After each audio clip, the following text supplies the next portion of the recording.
Hello dear students, how are you? I hope you are doing well. Today we are going to start second part of combustion in flame. In our previous part, we discussed about how the combustion takes place and what are the necessary things which are required for combustion. So we discussed that three important factors are there which are helping in combustion, that are oxygen, fuel and ignition temperature.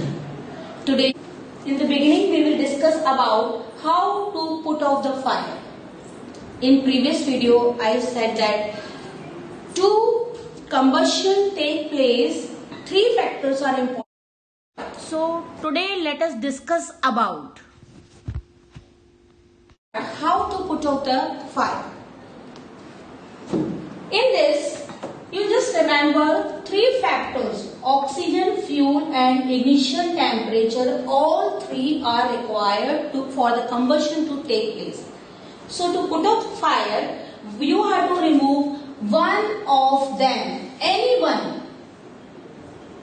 Generally, it is not possible to remove fuel from the fireplace. It's not very commonly we use this method to remove the fuel, and sometimes it is not possible to remove. So what are the other two methods? One method is to lower down the ignition temperature, another method to cut off the supply of air. How it happened? You must have remembered that people, when there is any unusual fire, they put out the fire with the help of water. What they are actually doing? They are bringing down the ignition temperature. They are bringing down the ignition temperature of the fuel.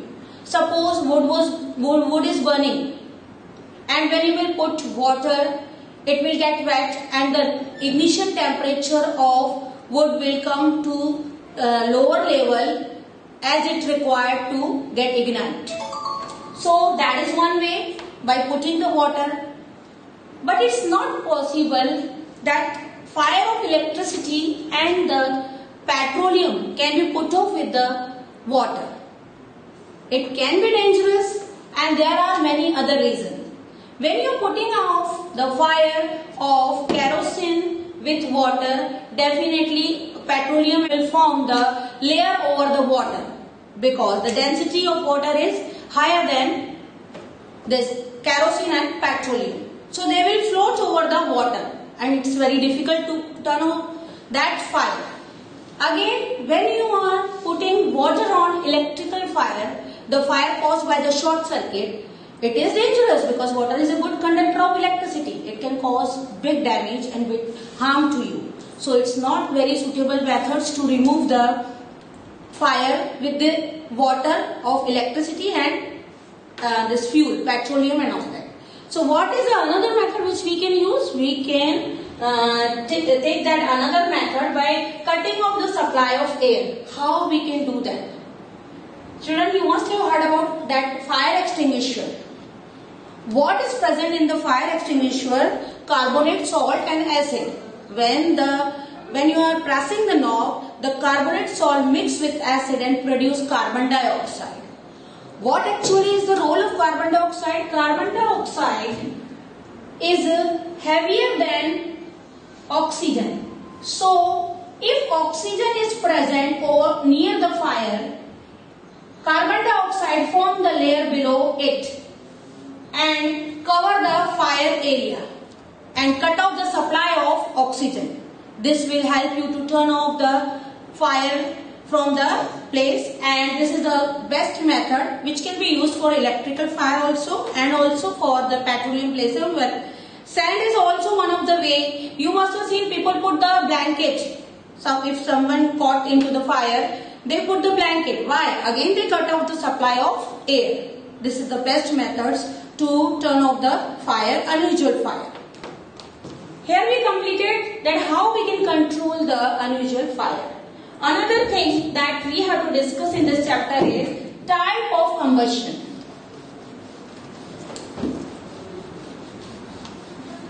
Types of combustion. On the basis of availability of oxygen, combustion is of two types. that is complete combustion and incomplete combustion. Complete combustion and incomplete combustion. When any fuel, this is methane, burn in presence of oxygen, it produces carbon dioxide, water and energy. This is a complete combustion, where completely dissociate into the carbon dioxide, water and energy. But when the fuel takes place in, means it burns in insufficient oxygen, when the fuel burns in insufficient oxygen, when the oxygen amount is less, the incomplete combustion takes place. Incomplete combustion takes place, in which you must have seen some fuel burn with the production of smoke, and also they give out the soot. This means that the fuel is not burning completely. It is getting wasted. So that type of combustion is due to the less oxygen, or maybe the fuel is having, means it is wet.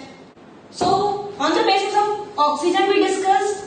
Now another type of combustion are first rapid combustion, then spontaneous combustion. I'm sure you're getting what I'm telling you. And explosion. So these are the other types of combustion. Rapid, by the name it is clear, very fast. You might have seen when we ignite the LPG gas, that catches fire very quickly. That is a rapid combustion.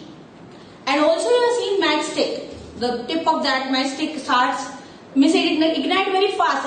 As and when it gets the ignition temperature, it starts burning. Then spontaneous. Spontaneous means sudden. And sudden means like when the forest catches fire without any external medium. We are not providing the support by giving the fire or some device to help for catching the fire. No, it catches fire at its own. So that is also one of the type of combustion. Then explosion. Explosion during when you are burning the crackers, you might have seen the combustion takes place with the production of loud sound and light. So all these three types of combustions are, I think, are clear to you. Next topic that we will discuss in this chapter is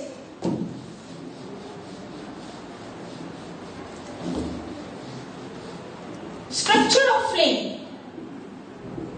What is flame and structure of flame? First, you should understand what is flame. The visible part of the combustion during the combustion is called flame, and the flame can be seen where the fuel gets vaporized. If the fuel is not getting vaporized, you can't see the flame.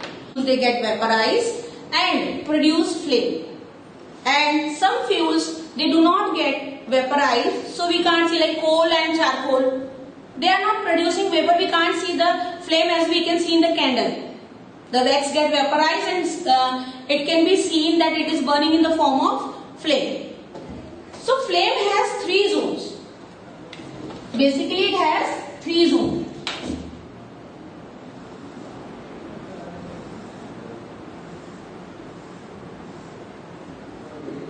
First, you can see thin blue color zone. It is a hottest zone. Blue color zone, it is a hottest zone. It has highest temperature. The availability of oxygen in this area is highest. Means sufficient oxygen is available, so the fuel burns completely. The fuel burns completely. And the yellow or red zone, yellow zone or reddish zone, so that is having incomplete combustion. It has incomplete combustion. Yellow color zone, incomplete combustion. It has moderate temperature. The combustion takes place here is not complete because the availability of oxygen is less as compared to the outer layer. The outer is blue color and here the combustion is complete. Complete combustion takes place here and it is a hottest zone. Then another is the last in the center zone, that is dark color zone. If you see this, that is a dark color zone and it is black or dark zone. Here no combustion takes place because the oxygen is not available there. So the combustion does not take place here. So we can say that due to the availability of oxygen, there are three types of combustion: no combustion, complete combustion, incomplete combustion, and we get the different zones in candle flame we can observe. And in other all flames also we can see such type of zones. In LPG gas, you might have seen it always give blue color zone. Why? Because it is completely combustible fuel. Then other fires also yellow color, red color you are seeing. So this is a discussion about flame, and next is calorific value of fuel. Dear students, all combustible substances cannot be used as fuel and all fuels cannot be used for all applications. Different fuel produce different amount of heat and other form of energy on burning. So, fuel has the particular efficiency and the amount of heat energy produced in kilojoules by 1 gram of fuel on complete combustion in air is called calorific value of the fuel. The calorific value is expressed in kilojoule per gram. The calorific value of some fuels are as given, like highest calorific value is of hydrogen. But hydrogen is considered the best fuel as it has higher calorific value. However, it is difficult to handle it in the gaseous form and liquid hydrogen is used as a fuel in spacecraft. Formula is calorific value equals to heat produced upon amount of fuel used. Suppose heat produced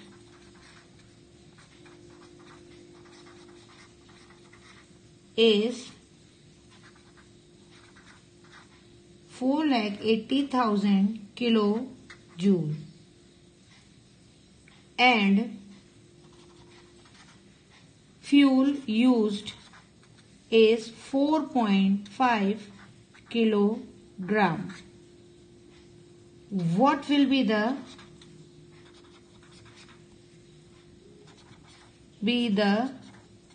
calorific value?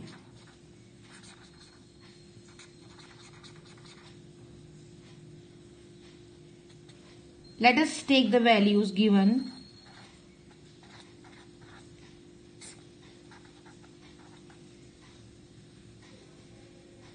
Now find the calorific value. What will be the calorific value?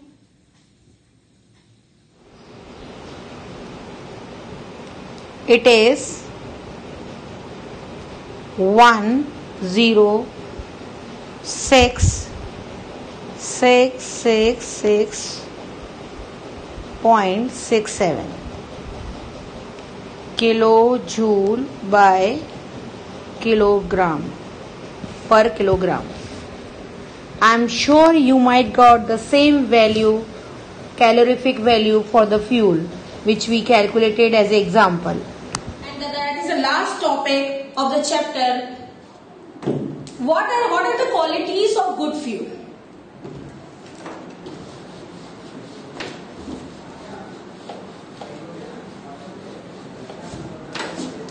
Qualities of good fuel. Of a ideal fuel. Ideal fuel should be transportable. It should be easily available. We can store it easily. Its ignition temperature should be moderate. Why moderate? If it is lower, it will ignite at any time at room temperature only. It can be dangerous. So it should be moderate. And if the ignition temperature is highest, so definitely we have to give the energy before getting energy out of it. So ignition temperature should be moderate. Then the calorific value. I'll explain you this term also. The calorific value of the fuel should be highest, because as it is giving more energy and less amount of fuel, it is good for the use. Then next comes, it should be easily available and it should be pollution free and should not get it should not produce residues or smoke in the air. So that is the way good fuel has these qualities. Then last but not the least, that we should use fuels judiciously. We should not waste the fuel, because they need thousands of years to be produced, and it has to be used sustainably, so that our next generation should also use the fuels in the proper manner, and also they must get the sufficient amount. Even the fuels are harming our environment, and it's our duty. We should save our environment and we should take care of environment equally as we are taking care of ourselves. So this is the way I'm completing today's discussion. I'm sure this chapter is clear to you, and very soon I'm going to share the question answer of this chapter and activities related to this chapter. Till then, take care. Have a nice day ahead.